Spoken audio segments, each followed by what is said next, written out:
We have Mayor Spencer here, Superintendent Borishade with the SLPS, who will give brief remarks, talk about what's going on here and the partnership we have between the city and the schools.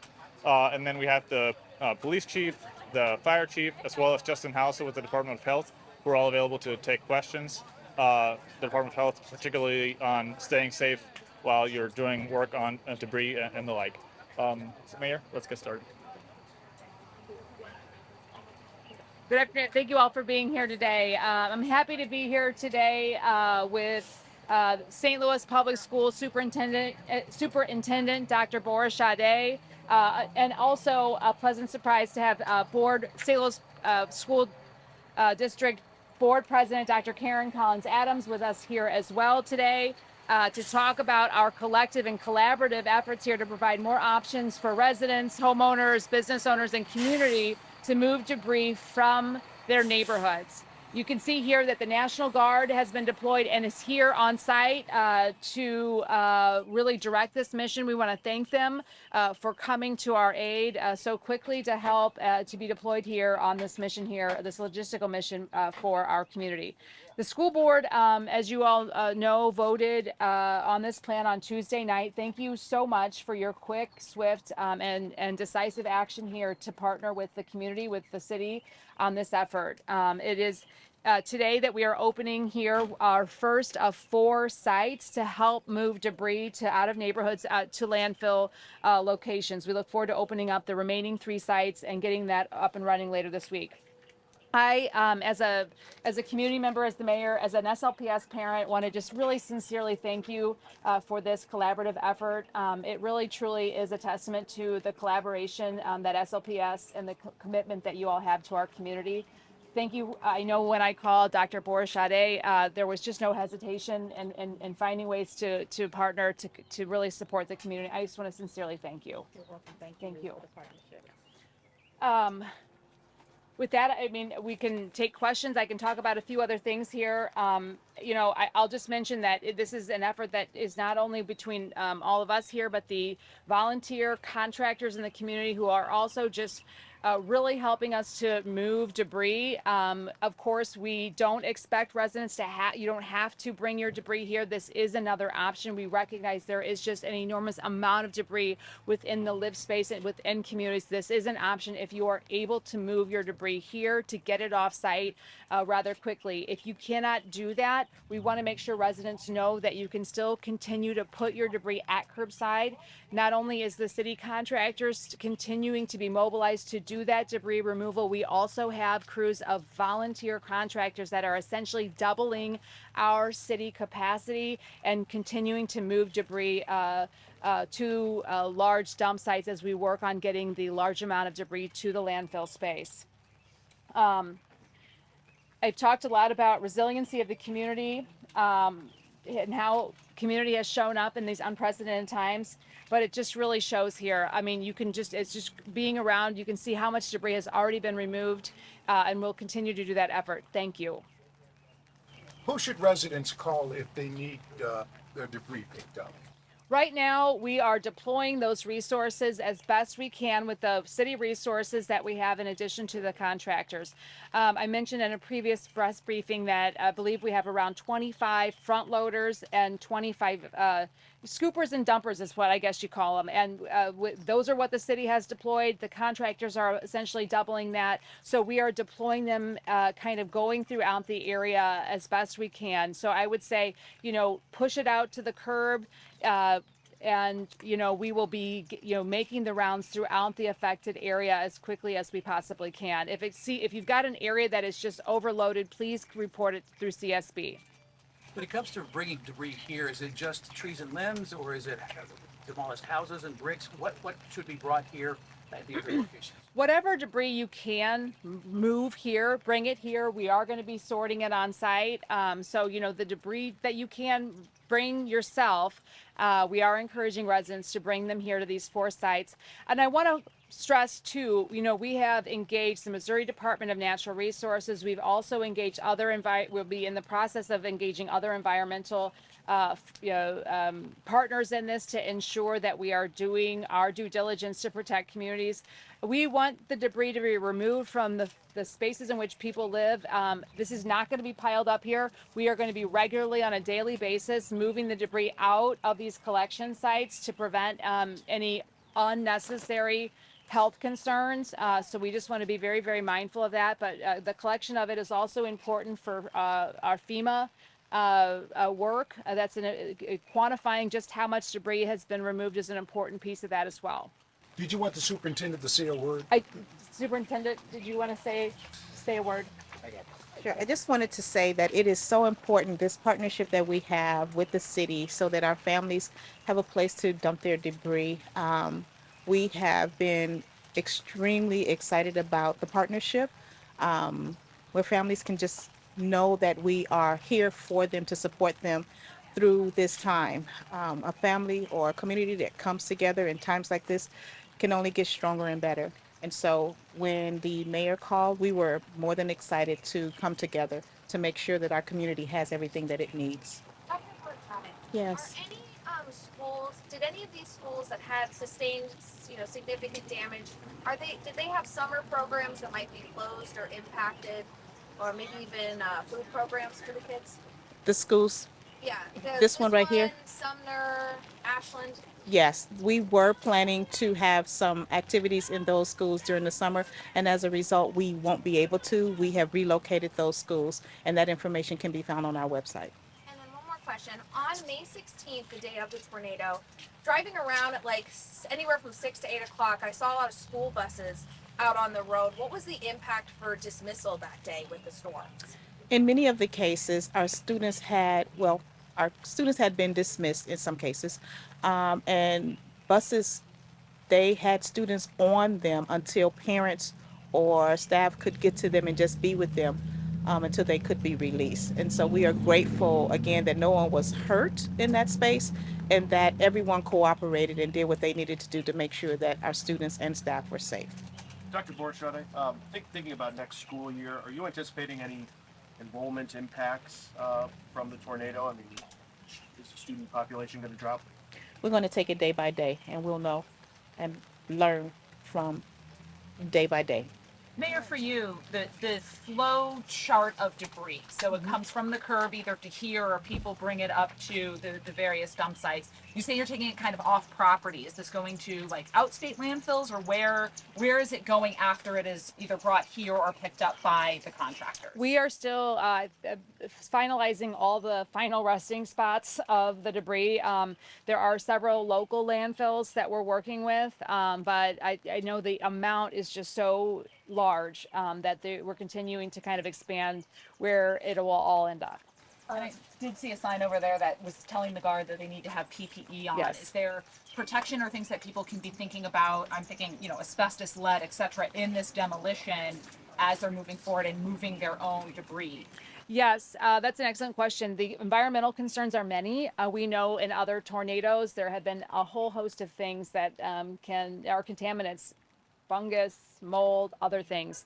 We are distributing and highly encouraging, I'll continue to reiterate this, the use of PPE and masks. We are confident to some level that the use of those is pretty effective. And so we want to make sure that residents are taking all proper precautions. Our folks here, the guard will be utilizing those protections, and we just really encourage community to do the same. About the National Guard, they're obviously here today. What are their duties? What have they been doing? What will they be doing? Is it just working these sites? Are they going to be out in the community doing other things?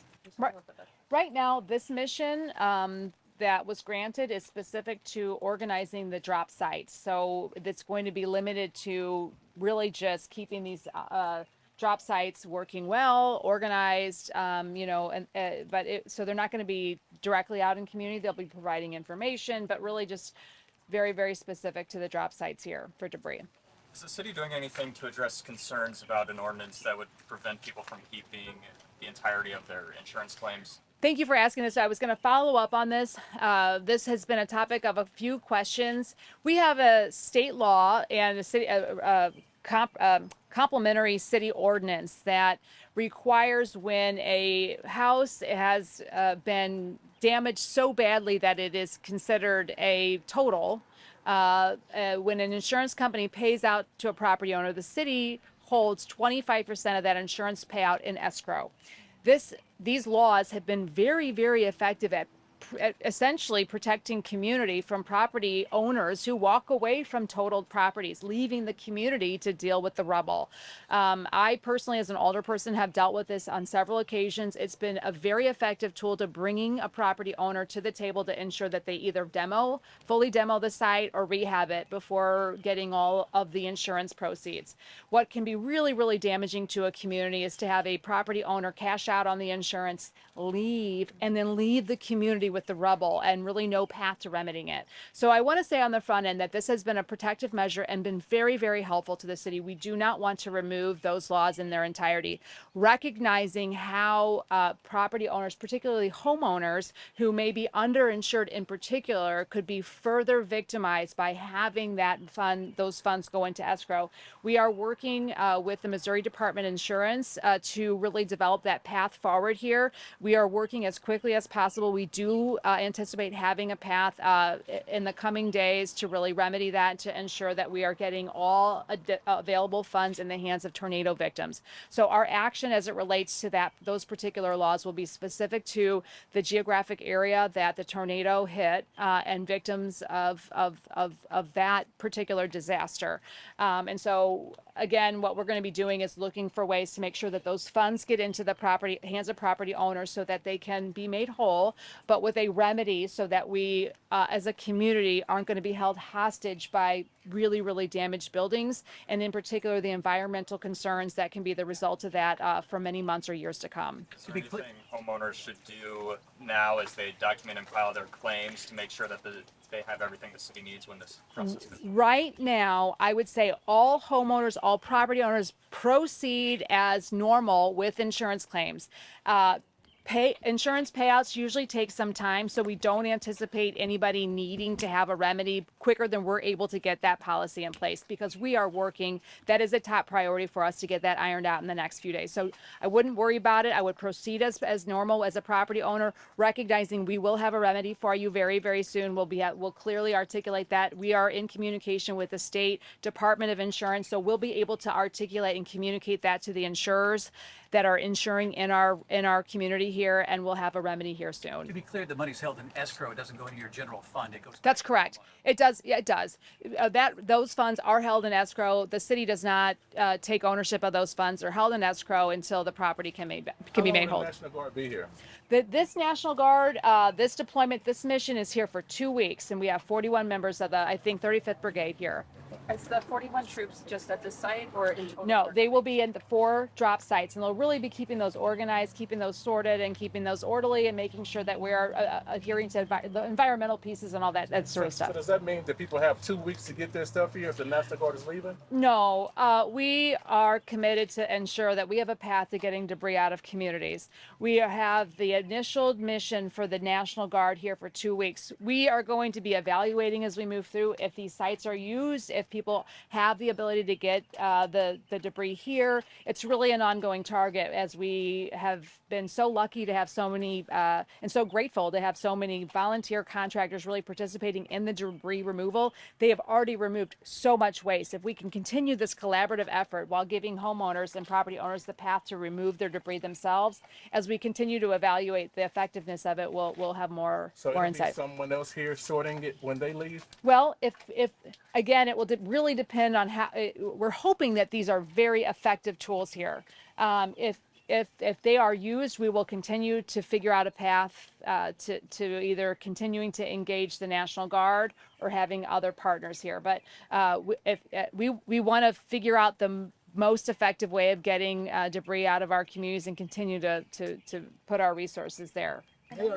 This is just one of many options, and we're going to be evaluating the most used ways of which to do. I understand you may not know the answer to this one. Any idea how much debris is out there that needs to be moved? Oh, I wish I knew the answer to that, Elliot, because especially as we're really negotiating with the landfill space, it's impossible to really quantify right now. So we're just moving through this day by day.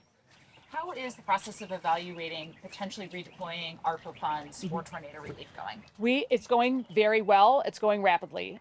So we should have some policies and ways in which we're going to be redeploying some of those funds here very, very soon, Rachel. It is a top priority. So looking in particular at the private building stabilization program, the North City grant program, some of those programs that have funds that haven't been spent but are allocated specifically for this geographic area.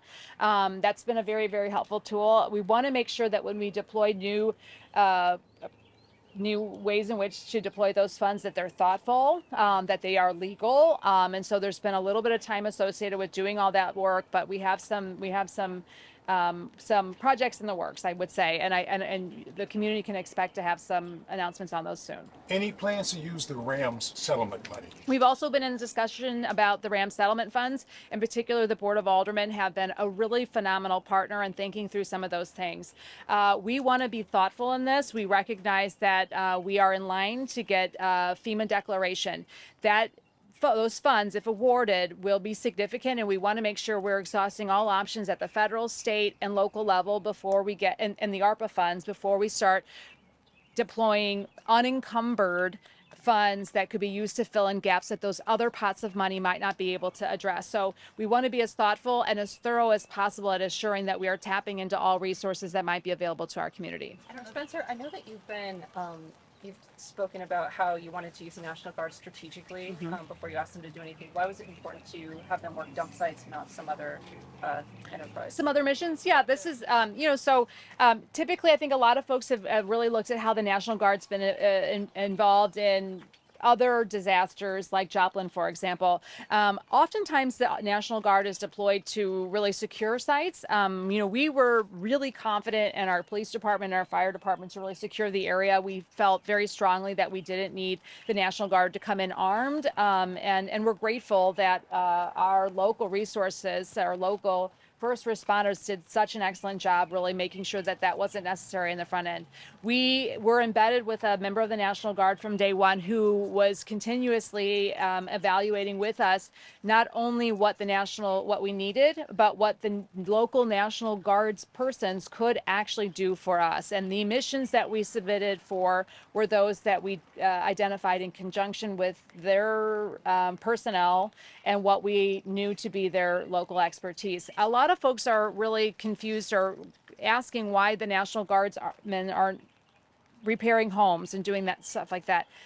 Unfortunately, that is not their area of expertise. They're not trained to do that sort of construction work. And so we have to be mindful of what their capacity is and what their capabilities are and what they're trained to do, because we want to really put the best tools at the work we need to be doing for our community. The sign over here, I noticed, says no appliances. I think people should know that because they'll be bringing washer dryers and stoves and Thank stuff you. like that. Thank you.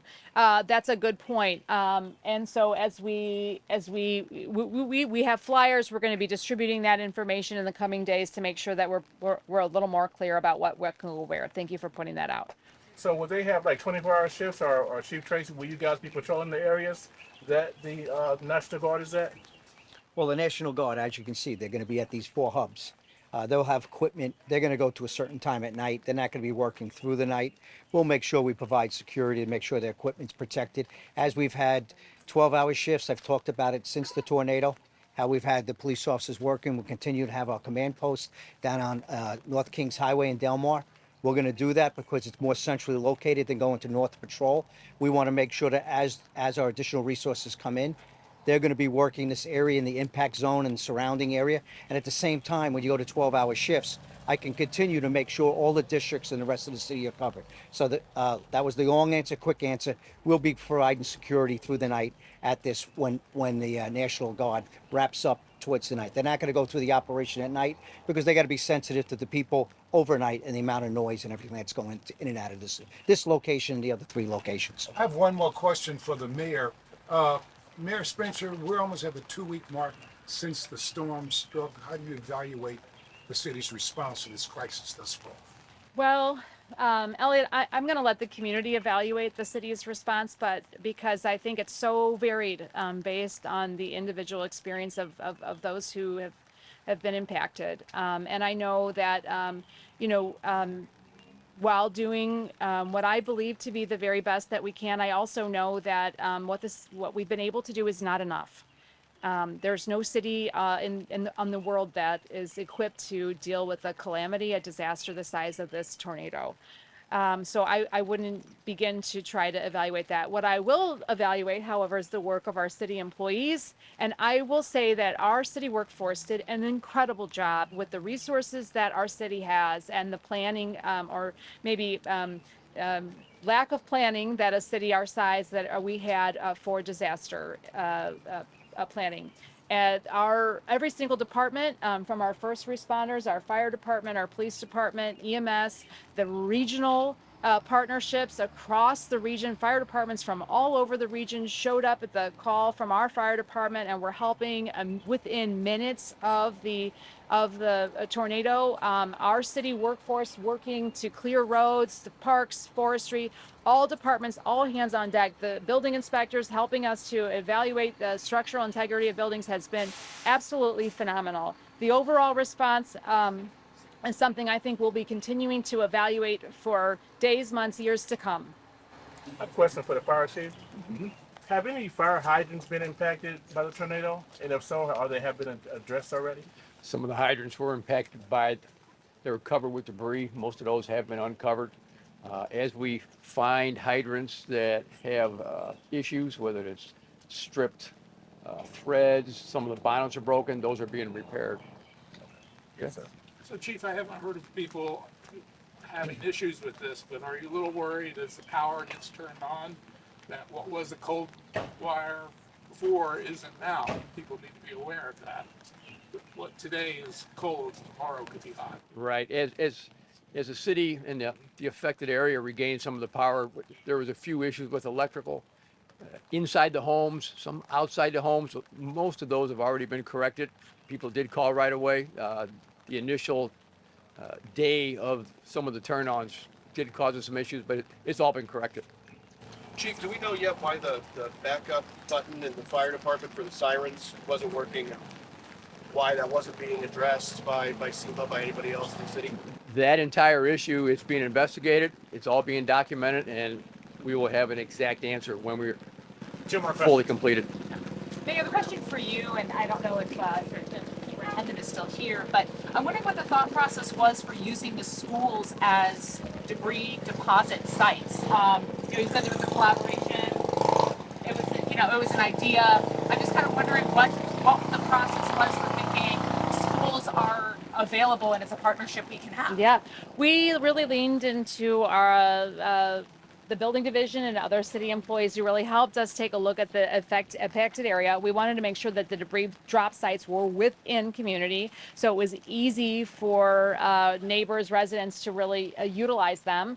And we had to find spots that were big enough, that were flat enough, that were safe enough, and could be fenced in and really be partners. And so these were the sites that were really the best fit there. We evaluated what LRA properties and other options, and this really was what we determined to be the best option for drop sites.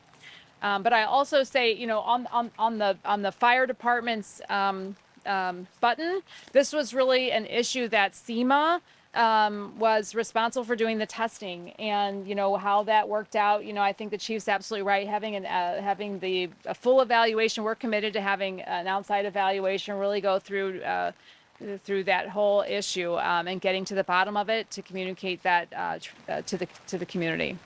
We had a couple tests since then. Mm-hmm. Do you know how many towers were not working? That were not working, Chief? Do we have that? On the test. I will say I know we had several towers that aren't working that have been damaged. Do you have the exact figure right now? I've got an answer. I don't have the exact figure. Yeah. Right now we have a company coming in that does provide maintenance on all the towers, who is going to be reevaluating all 60 towers in the city and then providing a report, and at the same time making sure all towers are functional. They started delivering equipment and supplies today, and they should be on the ground tomorrow and in the field by Monday. All right, thank you guys.